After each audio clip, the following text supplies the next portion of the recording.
Hai guys, Assalamualaikum. Cuba tengok video ni. Bekas Exco Negeri Selangor datang dekat dataran Selangor, iaitu The Selangor Square tau. Cuba tengok ni. Kepercayaan kepada Tuhan, kesetiaan kepada raja dan negara, ketukuran perlembagaan, kedaulatan undang-undang. 5. Kesopanan dan kesusilaan. All the EXCOs, adults, rakyat, keep the core of our culture, to experience it, to refresh, to reflect on it, like I got it today.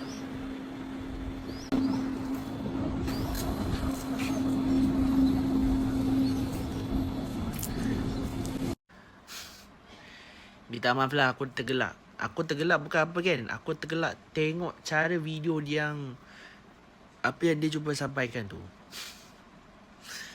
Tapi kalau you guys tengok statement saya baru-baru ni tentang kononnya betul-betul tersentuh lah rukun negara.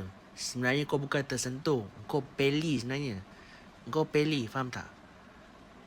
At least datang bagus lah, kan? Tapi yang sedihnya tak ada Wong Suki ni bagi aku macam bangang lah. Bangang musibat celaka semua.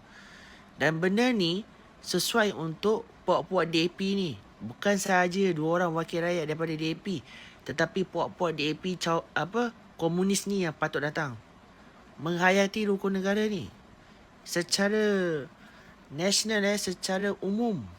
Bukan hanya di negeri Selangor saja. Dalam buku tulis mana-mana sekolah kebangsaan mesti ada rukun negara dekat kulit depan. Bila nak buka ada rukun negara. Ataupun paling tidak pun dekat belakang kulit buku tulis ada rukun negara. Tapi bila aku tengok video ni kan, cara dia tak ikhlas tau. Memang tak ikhlas. Sangat-sangat. I very little disappointed lah. Ya, kau datang bagus, tapi cara kau tu macam tak sampai. Maksudnya kau tak menghayati rukun negara. Takat kau baca. Baca buat apa? Baca faham. Faham tak? Aku semalam pergi pun faham tau. Apa yang dimaksudkan rukun negara ni? Bukan biasa-biasa tau rukun negara ni dibuat. Kita pernah dijajah oleh Jepun, pernah dijajah oleh British sehingga mendapatkan kemerdekaan. Dan tahun 31 Ogos 1957, tahun keramat kita dah merdeka. 80 tahun kita merdeka. Tapi puak-puak DAP buat apa? Still tak faham. I don't get it. Why? Apa gunanya kau sekolah dulu yang baca rukun negara setiap kali perhimpunan, setiap hari Isnin, tapi bila masuk DAP ni dia macam dah lupa jati diri rakyat Malaysia ni macam mana. Nak macam mana? Puak-puak DAP mentally problem. Dan agendanya itu kita nampak.